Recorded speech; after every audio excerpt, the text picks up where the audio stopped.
Hey, hi everyone. We'll get started. This is day three, and today we are going to discuss about basics of machine learning algorithms. Yesterday, uh, day one we have covered introduction to artificial intelligence. Day two we have covered basics of machine learning, but we have understood more on what is machine learning and what is the essence or what is the requirement of bringing in something called machine learning. Um, and today we will look at machine learning algorithms. I'll also see if we can actually generate some code using ChatGPT for a few of the algorithms and try to run it so that we get little hands-on. But the time is little limited, so let's see what all we can do. Um, so I'll be talking about types of machine learning, and then we'll ask. So today it's more Chat GPT. Will drive it through Chat GPT to see what are the different types, and then what in each of the types, what are the different algorithms, and briefly we'll ask about each algorithm, and then we'll read through what it means and stuff. And if there is time, we'll try to run another algorithm. We'll just ask it for code, and then I think we can run one of the algorithm with the base code. Um, so that's it. Let's go. So let's see if my document is still open. It is.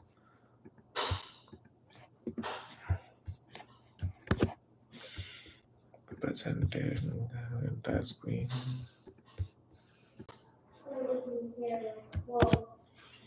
So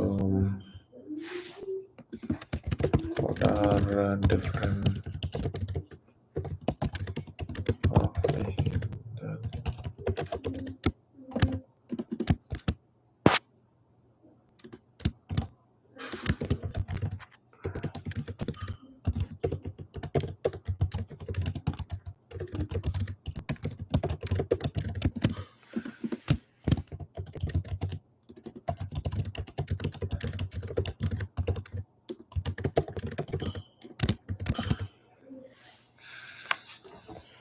And run it. Okay, good. So I can ask ChatGPT this question. Okay, let's ask. So it will be majorly it will be supervised machine learning, unsupervised machine learning, and reinforcement machine learning. So the segregation goes like this. It depends on the the machine learning always depends on how it is being it's segregated into different types based on how it is being taught and how it is learning and all that stuff. So there are use cases where the data that we have, right, what we give to machine learning is prime machine learning.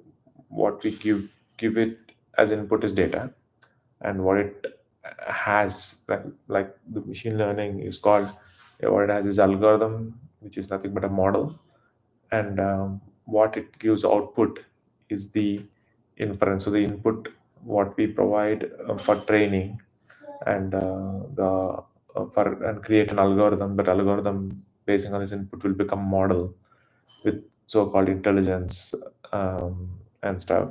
And later on, when we give some certain input, we get output. So when we pick the first piece, that is the data that we want to give to the algorithm, and train it to convert it into a model, right?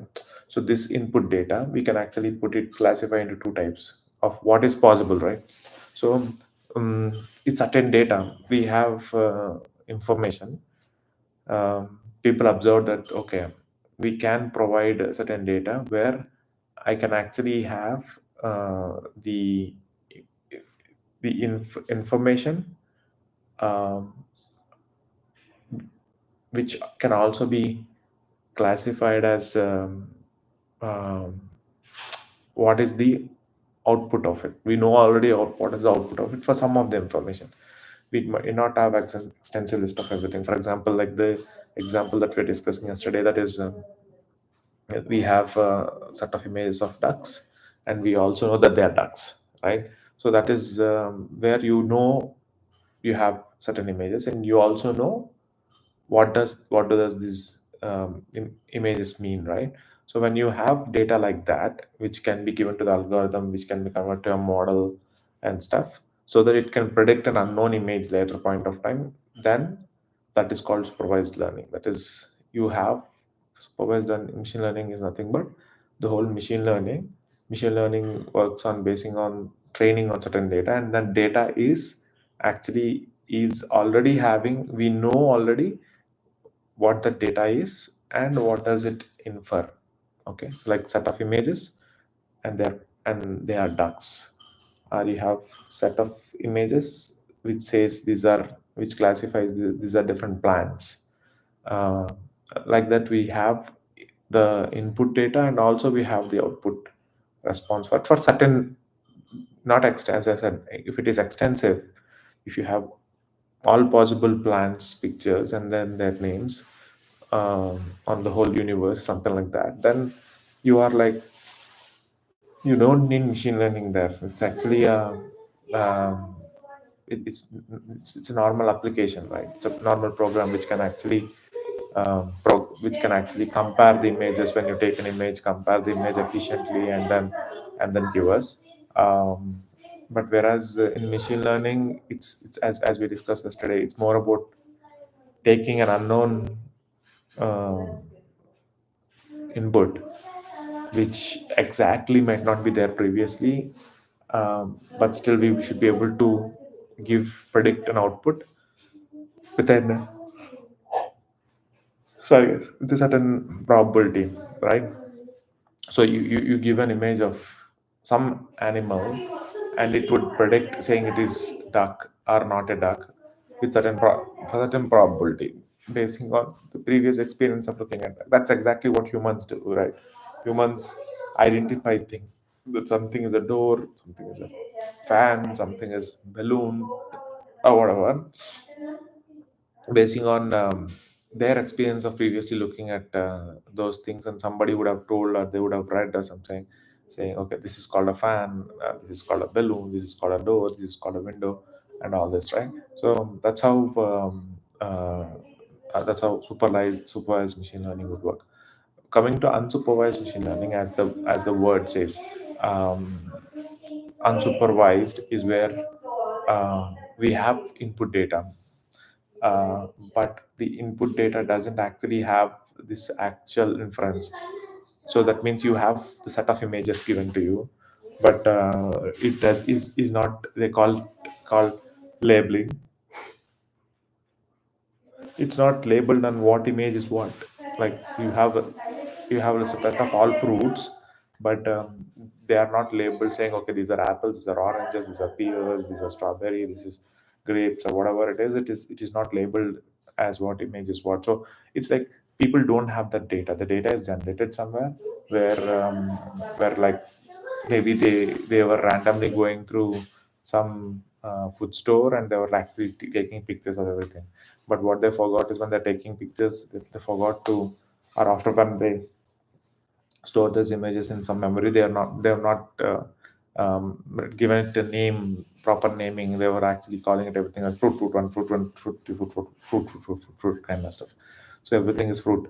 So you don't know what fruit is what. So that is somewhere you have data, but you don't know what the data means, and but you still want the machine to learn about that data. Uh,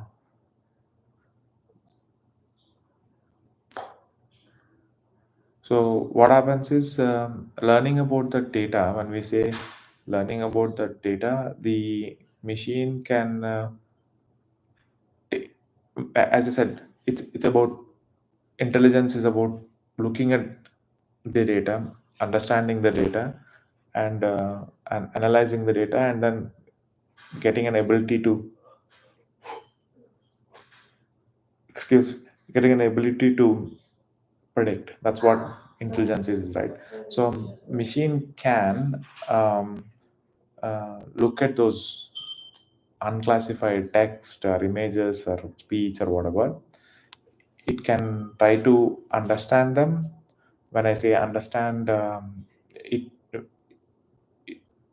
if it is if it doesn't know what it means, it will actually understand basing on um, it itself actually um, understands what's the behavior of it. For example, if you give it a text, it will say, okay, what kind of words are there inside it? Okay, what length of words, how they are arranged. There are different things that you can actually understand. For example, let's say you look at a specific device, and you don't even know what it is called, and you don't know how to open it or use it, kind of stuff. So then what you do, you call your friend, right? And you can't say what the device is. So you call your friend and then you explain, right, saying, okay, this is something um, which has which has four legs, and it has a top, I don't know, and there are screws with it. It got fixed. This would sound a little um, dumb, but so this, obviously it is a with four legs, and then it has a surface and other stuff. So it could be a table, right? So uh, I mean, from a kid's perspective, maybe he doesn't know that it's a table, and then that's how he will explain. And then and so what we are looking at is features. When we say uh, we extracted three features out of this unknown. So that is, it has four legs, it has a surface, and there are screws with which these legs and um, a surface is fixed. These are all features that it has extracted. But still, even though it has picked up all the features, it doesn't know what it means because it doesn't have the information, right? So now, unsupervised machine learning is where it has the features. It can either have the features being given, or when it says unsupervised, it extracts those features basing on looking at the image, breaking it down to smaller pieces and stuff, and then maybe comparing those images one another and say, okay, this has four legs, and there is another image which also has four legs. So that's how it understands the whole images and then stores them. Now coming to the third category, that is reinforcement machine learning. Here, it again, reinforcement machine learning is a category of learning where it depends on the way it the model evolves, right? So yesterday we were discussing on learning, right? In the learning there is also the different steps, as in acquiring the information, retaining the information, understanding the information, adapting, and with necessary feedback of information, uh, we we will be able to improve on top of our learning, right? So in reinforcement machine learning, either it could be supervised or unsupervised scenarios of data input, because supervised and supervised comes in basing on the input data that is coming in, whether the data that is giving in, is it labeled, it's not labeled, does it have output, doesn't have output, kind of stuff. Whereas reinforcement learning, like imagining model is in between, is behavior on the right side, which helps in in the model improvement, kind of stuff. So either in supervised or unsupervised, it takes the input data and then it predicts something. Then it says, okay, uh, then instead of just saying, yeah, this is an image and I see an orange in it, instead of saying it, it would assume that there is somebody like a guide there, and say and ask it. So saying, okay, I see this image or this set of images, and I feel all of them belong to orange. So is it correct or wrong? So and in that case is no, this is not orange. Then it would take that feedback and then add it as an input, saying, okay, this is not orange. Okay, So it would remember saying, okay, something like these categories in an image, if it is like this. So instead of learning what is an orange, it could learn like it is not an orange. That is also important, right?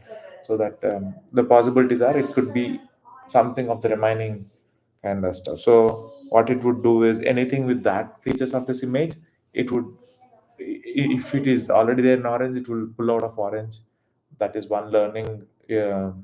So that's a wrong classification which it has done because of the feedback that is coming in here. It would pull out of oranges and then keep it separate, and it tries to see what is the next probable fruit that it could be, and then it will assign that particular fruit. Because previously, why did it say oranges? As per the algorithm, the maximum probability for that particular image is matching with orange.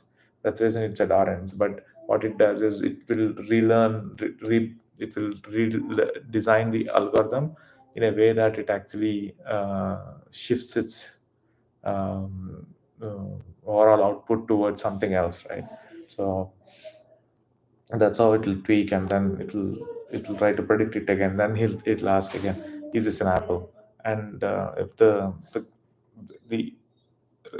guy who is a guide or something like that would say, yeah, it is, you're correct, it is an apple, then it's like, yeah, good. So I know this is an apple.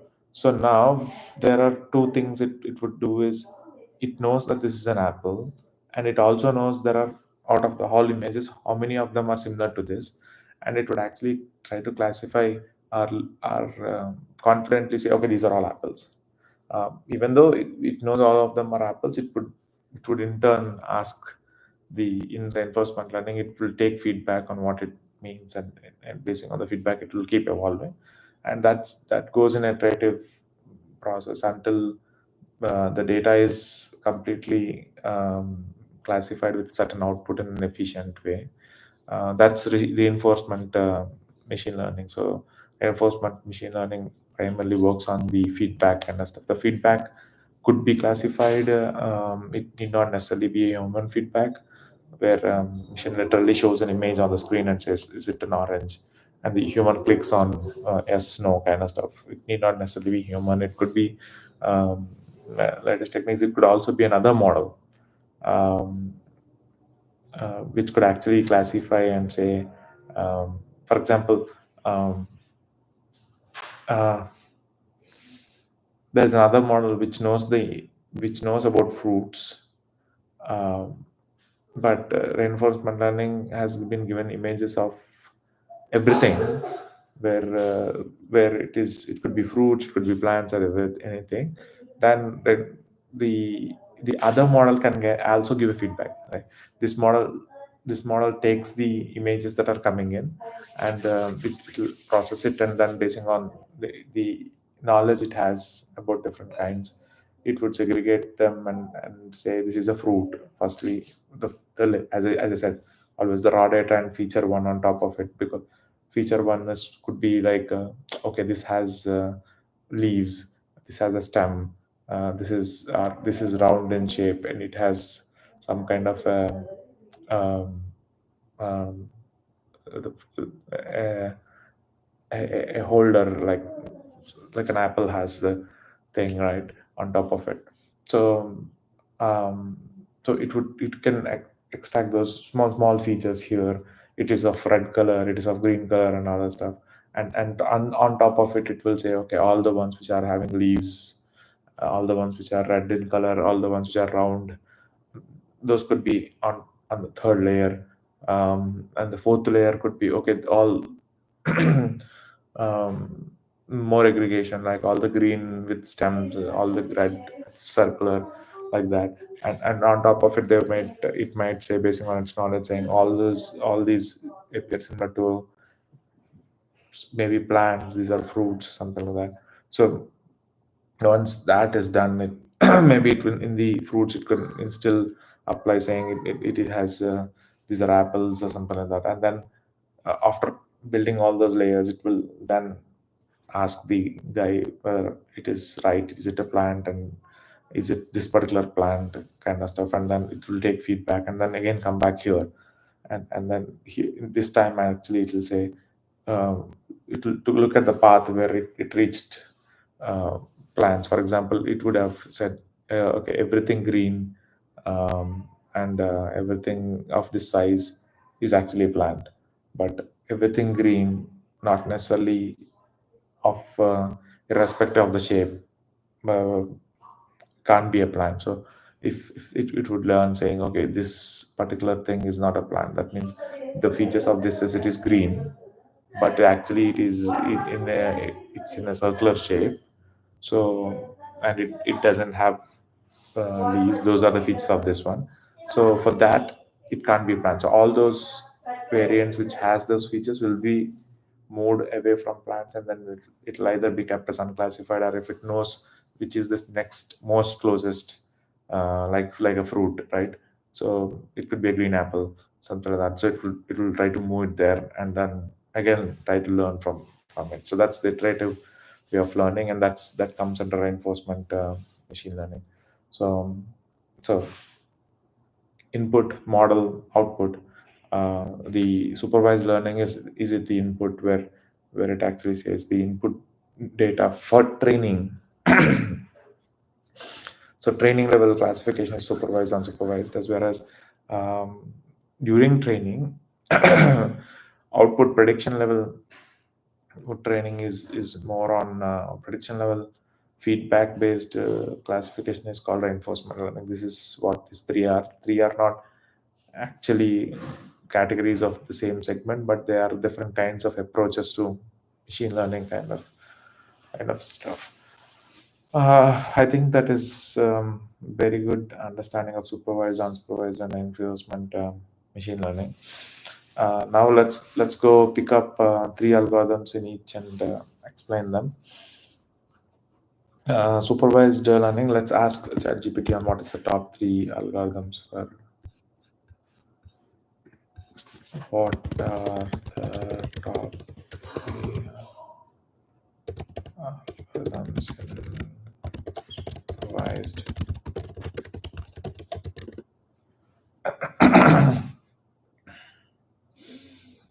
So it says linear regression, and then says decision trees, and then says random forest. Okay, so let's look at linear regression. Okay, each of them, if we speak of it, it takes a lot of time, but I'll try to make it time bound, and then uh, uh, spend more time on linear regression, which is actually a basis and for everything.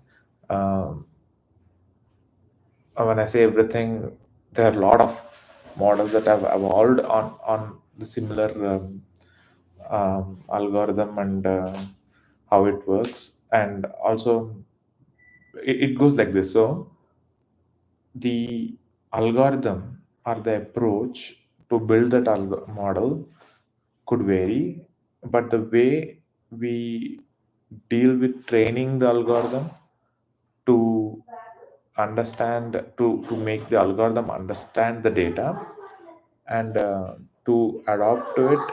So the way it retains the data and adapts to it depends on it depends on how much it understands the data, right?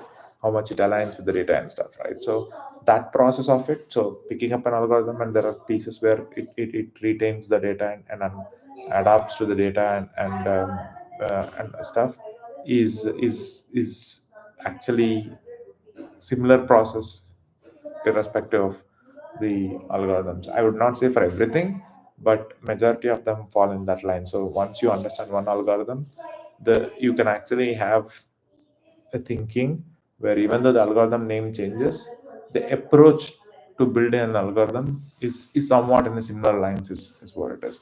So let's start off with linear regression. Um,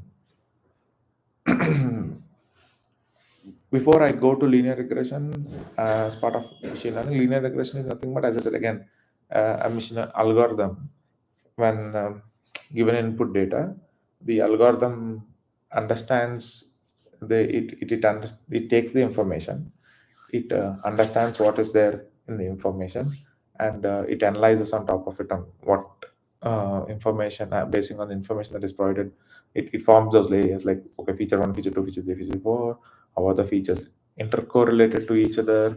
How much the feature is correlated to the output, and so basing on it, the combinations of features being picked up and all that stuff, and then it finally comes to the output, right? So the data usually comes like this. When I said features, that is the input data that comes in. It will come with certain features, that is clear, right?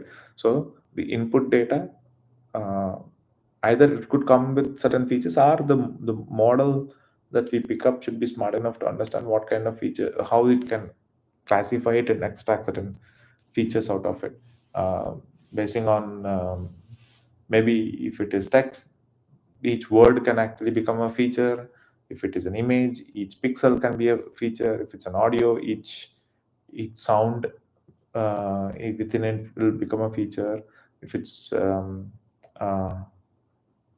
if it's some sensor, um, like a weather sensor, or some light sensor or something like that, each of the input, light on, off, duration, everything will become a feature. So so so let's assume linear regression again is mostly, uh, it's um it's a supervised machine learning classification. So unsupervised has different machine learning classifications. So what happens is, let's assume that we have been given data which has all these features also labeled, like saying this is feature 1, this is feature 2, this is feature 3, this is feature 4. And you have the output saying, okay, if for feature 1 is equal to A, feature 2 is equal to B, feature 3 is equal to C, and feature D is equal to D, then the output is, it is a car. Okay. So um, our output, you can call, if it's, you want to keep it as unknown, you can call it y1, right? So that means ABCD is y1. Okay. um, but doesn't uh, but it will not have one input, right? It will have multiple inputs like that. ABCD is y1, ABCE is y2, CBDE is y3. Like that, there could be multiple inputs that are given for the features, feature 1, feature 2, feature 3, and then the corresponding outputs to it, right? I mean, even the outputs need not be necessarily different, right? It could also be similar, like, feature, there could be ZAQE, and that's also y1. So it's, the outputs also could be similar basing on features, right? So because a certain set of features you describe from one perspective, and that's a car. You describe some other features, but still it's a car, right? So those those uh, those features can also be similarity. There should be, features can be repeated, values of the features can be repeated. Yeah, there could also be similar features, and even the output could also be same basing on what kind of output you have, right? So um, that's more about data. Now what happens is, these features that we have, right? So basing on the combination of those features, we are predicting an output, right? So as we said, in the learning, we also look at machine learning. The one of the key things yesterday that we learned was, it it does pattern recognition. So that's, as I told you clearly, that that is the key concept of the whole thing. So going back to school time, uh, if we talk of pattern recognition, or pattern, I don't know how far uh, people are good with math, um, to explain in a simple logic, so they would actually tell you, to explain about a circle, what they would do is, in a given space, if you actually have a specific point, and if you mark, okay, if you mark an equidistance point like this, if you take something like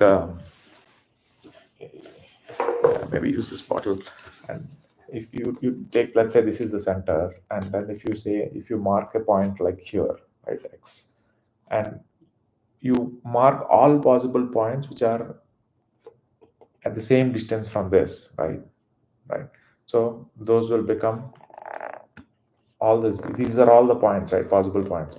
So what will happen, these all points together, if you keep them, this all will become a circle, right? All those points, if you connect them together, uh, that would, even if you mark them, you need not connect or draw a line kind of stuff. If you mark all possible points around this particular single point, they become a circle, right? So that's how. And now, if anyone gives you a point and says the classification is it on a circle or is it not on a circle, then all you do is you you take that point, okay, and you actually see what is the difference in between that point and this center point, because you know it is there on the line or not, right? So what you do, you calculate the distance between this point and the other point, and if that point is anywhere less than this, or if it is anywhere greater than this, that means it is not on the circle, right? So that is how you can actually say uh, it is not on the circle, right? So what I'm trying to tell you is that is a pattern. The pattern that people will observe is that if they are given a points which are in this circular fashion, so you can, to represent those circular points, to put to represent all of those points, you can also draw a straight line, okay, but the straight line, what happens, the straight line doesn't correspond or actually represent all the points, right? The straight line would actually end up representing few points which are on the other ends of the circle. Like this is a circle, if you draw a straight line like this, only this point and this point are on the circle, on the line. Rest of all the points are away. But what we learn is in the whole geometry and other stuff. What we learn is we there are certain points, and when to connect those points, we draw it. We can draw a line connecting all those points, right?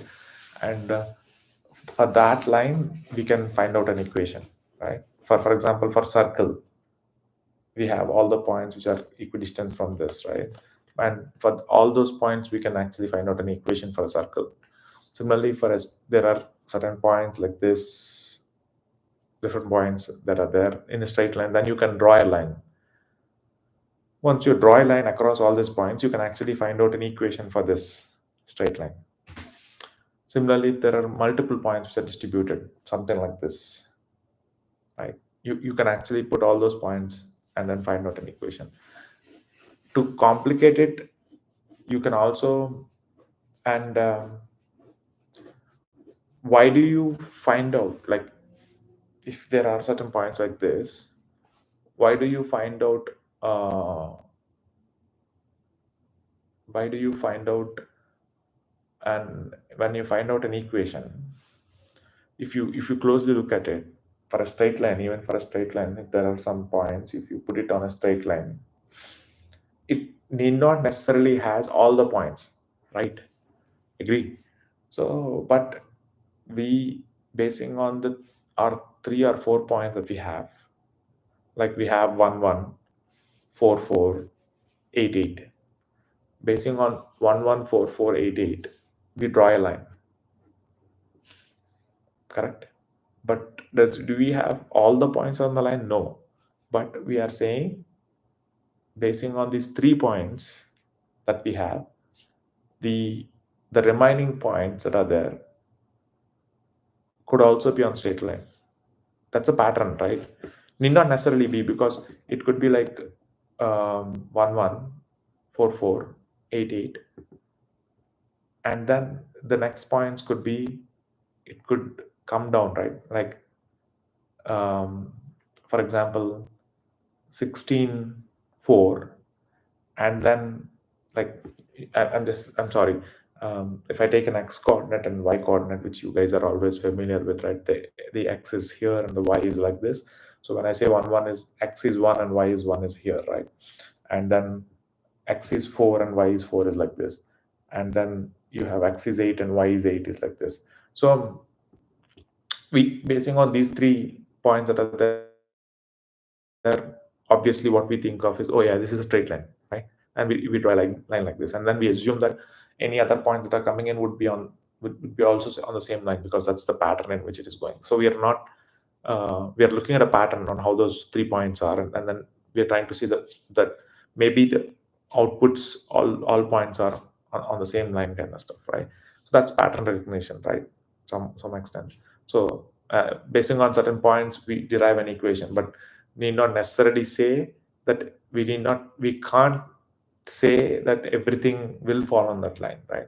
So pattern recognition is basing on the current information that you have, um, but you are not 100% sure that everything falls on it. But basing on the information that you have, you would actually say, like, for example, even for the circle, right?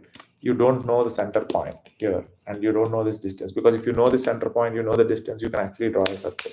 But whereas if you randomly know point here with the equidistance, if you have a point here, point here, point here, point here, you try to, if you want to connect these, you connect them like this, and it will automatically become a circle, connecting all those points. That's a wrong statement. It will not automatically become a circle. So maybe you can actually say, okay, I'll connect them with straight lines like this. So maybe you have 4 points, you can actually predict them like this. So, but what happens is, when there is another point that comes in, it is outside, right? So it doesn't fall into this pattern. Now what you do, you rebuild your pattern algorithm, or equation, saying, okay, now let's accommodate that point also. So now you go like this, right? So eventually, as the points increase, that the amount of knowledge that is given to you, information increase, you, instead of the straight lines, when you get, so now here, these are the 2 points when you can, so you made it straight line like this. But now you realize that you find 2 more points here, then what happens, you connect these, and even though they are straight lines, it is actually taking the form of a circle. And more the points come, you can actually see, even though you have straight lines, it will become almost similar to a circle. So nobody can look at few points and exactly predict it's a circle, right? But they can actually incrementally learn. That is the whole pattern recognition that happens, I think.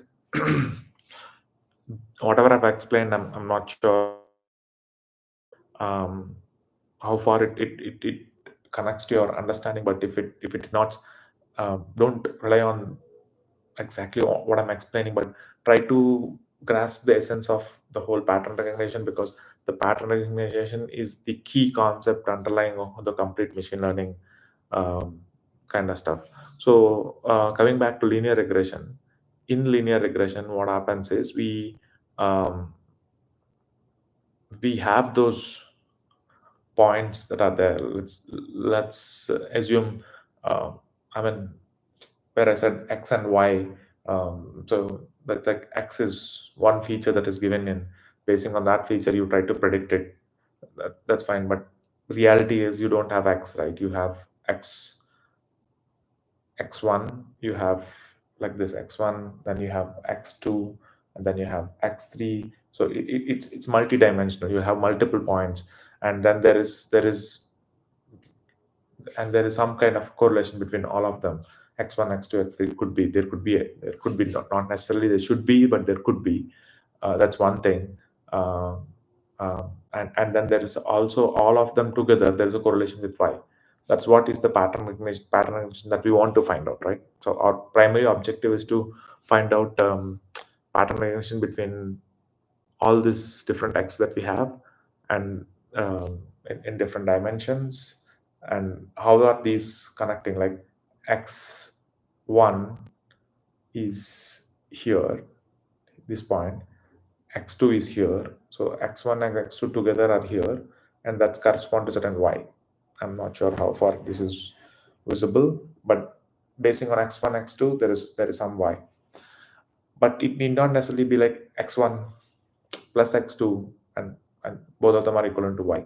It need not be, but there could be like there's a different metric to equivalent of y, because x1 is here, x2 is maybe here, and y is somewhere there, somewhere above, right?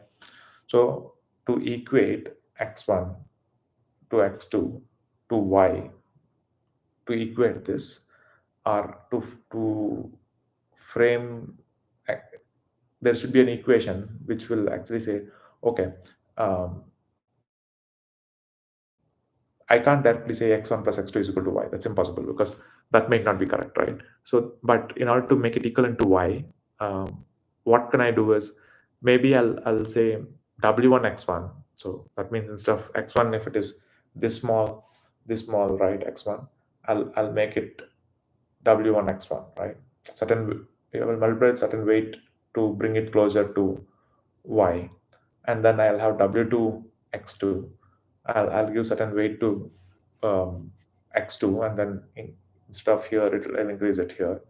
Maybe not necessarily it should always be an addition, but let's say one metric is in the algorithm is to add this two, and see, is it close to y, right?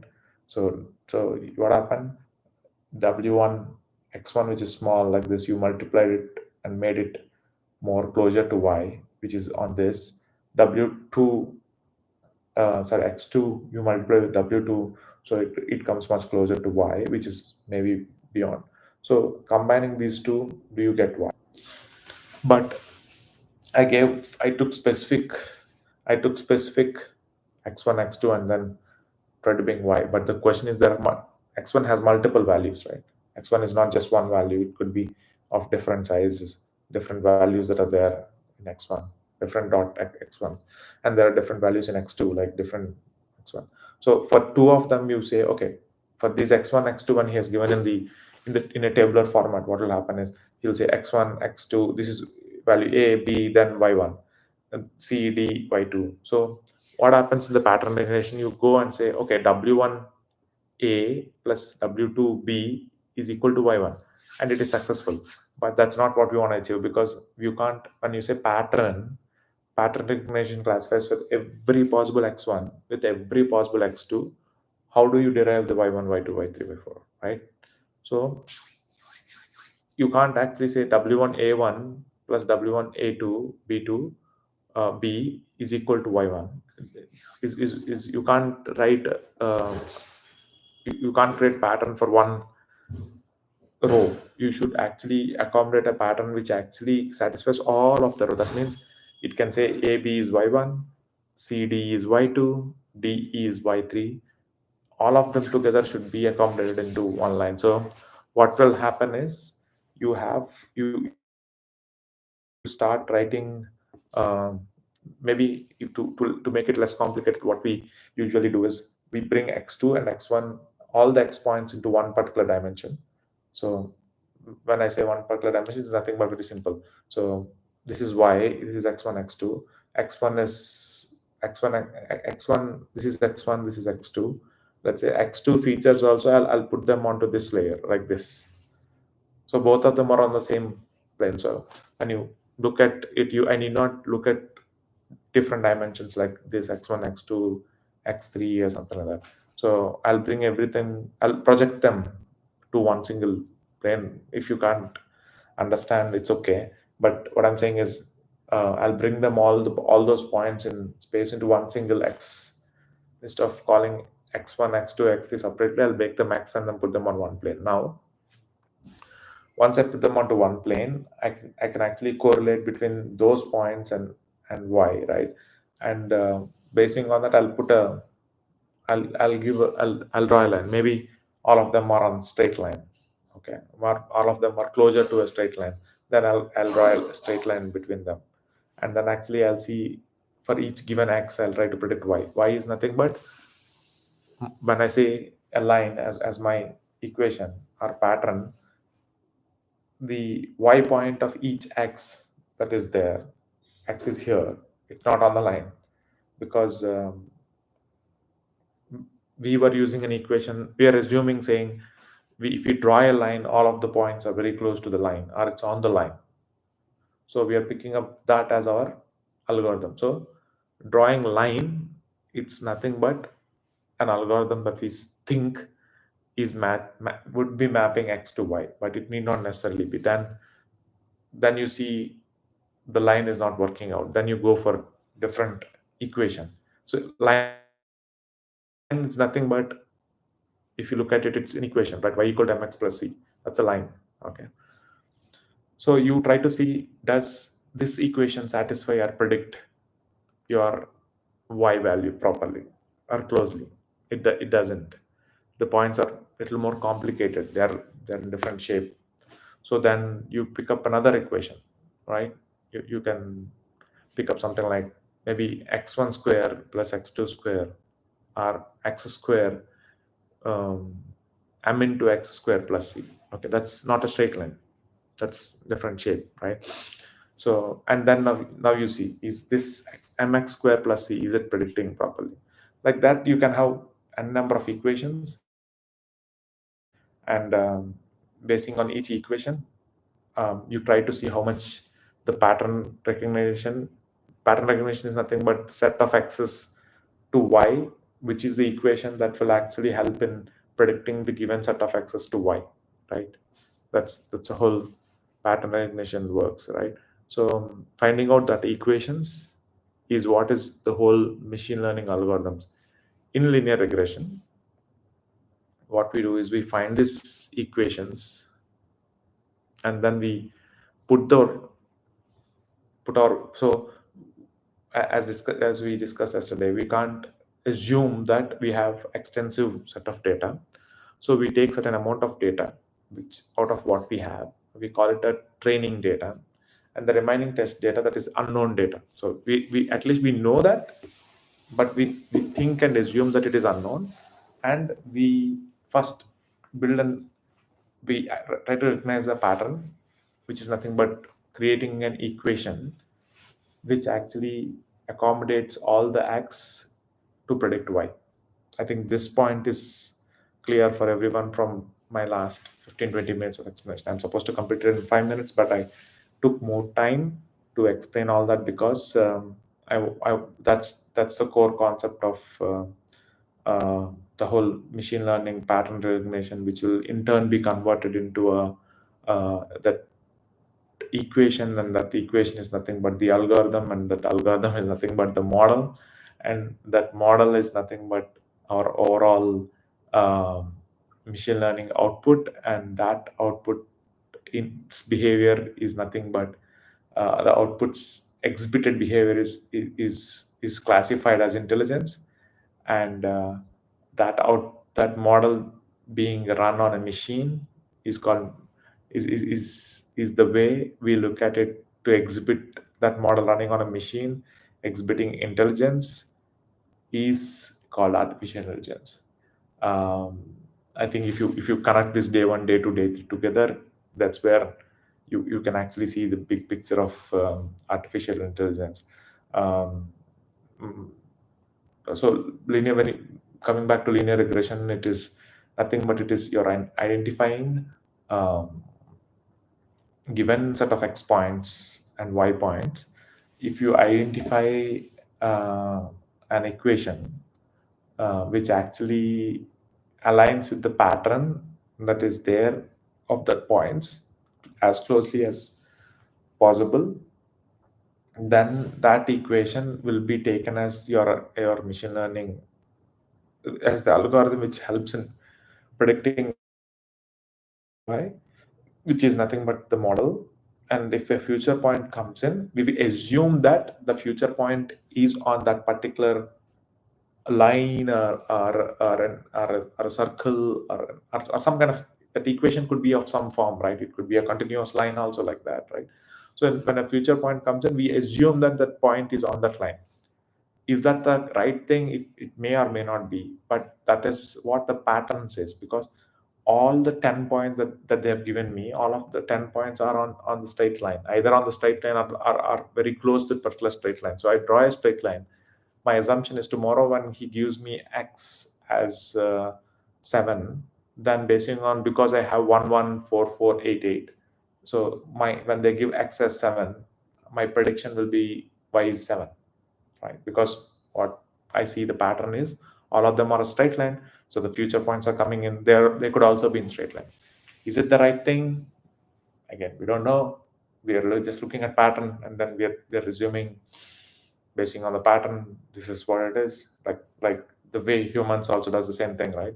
So we look at four doors. If people have shown us doors for the first time, we look at the four doors, and somebody shows us another door which we classify as door, basing on the information features that we have with respect to a handle, with respect to the size, with respect to the way it moves and stuff. We call it a door, and we again call it a door, but we may or may not be right, correct? Because instead of a door, it could be a window, and we still classify it as door. So that's the reason machine learning models need not necessarily be correct all the time, because all it does is it picks up a pattern and then learns what it is. So the way it could go wrong is, as I said, it looked at four doors, and then when I show a window, it actually calls it a door. But how does it learn better is, instead of showing it four doors, you show it 400 doors. It knows the door much better, right? It knows how the door edges are. It could also know how much doors distance is um, from the surface, basing on this 400 doors, and the probability that it will say this window image that you have shared with me looks like a door, but it might not be. The probability that it might not be will be higher, because it's very confident that the 400, based on the pattern features of the 400 door, this is somewhere a little different from a door. It could say, but it would not be able to say what it is, because it doesn't know, right? It doesn't have the information saying what is window, what are the kind of windows that are there. But if you have list of, if it is trained on 400 doors, or 4,000 or 4 million doors, and then if it's also trained on certain set of windows, then when you give it an image, it will classify and say, because it already knows doors, it already knows windows. So basing on the features, it would actually say, okay, this is a door, this is a window. Again, that's again, there are two kinds. I think we will not be able to cover decision trees and random forest today.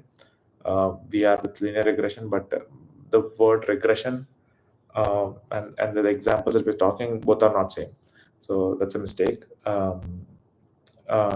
Regression and classification. We call the second one like what is a window, what is a door classification. Whereas the regression is where is nothing but you have not certain set of y output variables, right? Output variables y, right? What's what we're saying, y1, y2, y3, y4. If y1, y2, y3, y4 are can be categorized into certain segment, like y1, y2, y3 are doors, y4, y5, y6, y7, y8 are windows. Then when the output is certain category, then it's called classification, saying either it is this, then classification. But if there is no correlation between the y1, y2, I mean there is no categorization in between y's, and if they are different, y1 is certain, like a numeric values, right? Y1 is 44, y2 is 56, y3 is 0, y4 is minus 10, something like that. Then those are different continuous different values, then it is called regression.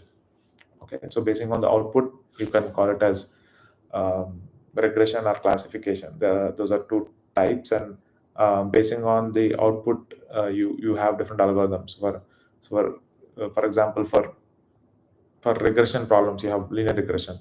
Uh, for classification problems, you have different algorithms, something like logistic regression and stuff. Those are classification problems.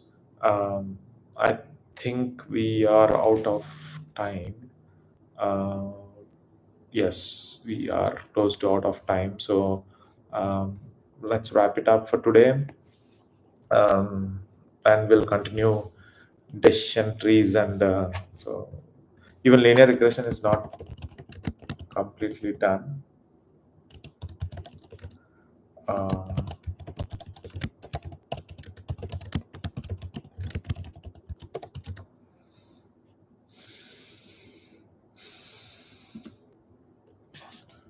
also cover logistic regression. Um, so we'll move this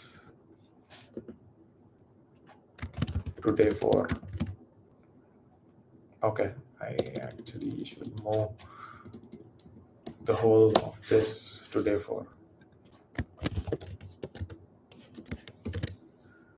But we really spent a lot of time on this on day 3 to understand this. But I think these are foundational. I know this took a long time. We were actually explaining it in different level of detail, but this is must. If this is missing, your overall understanding of the machine learning um, and algorithms and your overall understanding of artificial intelligence, if you don't have an understanding at this level of detail, at least for the basic understanding or foundational understanding of these concepts, if it's not to this level of detail, you could still understand Gen AI, you could still understand deep learning, you could still understand the complex neural networks, something like that. But there is certain amount of detail in this which you should assume. You can't connect to it as much as stronger you're there in this foundation. Once you're stronger in this foundation, respect of the algorithm or model that comes onto your table, you would understand the foundational understanding in between both of them. On top of it, they would have done some more things on top of it to optimize it to be better, to maybe learn, or either it could look at information in a different way. It could actually understand it in a different way. It could analyze. It could recognize patterns in a different way. But the core concept, foundational concepts, will be the same. So, with that being said, that's all for today. Um, so let's catch up tomorrow and then continue this. Sorry, did I stop presentation till now? My bad. Very, very bad. So before I close, let me show the document. I mean, matter of I didn't see much. We just covered this. That's all, and then we picked up here. And I think we're good because we didn't use Chat GPT as well and stuff. Okay, see you guys. Bye.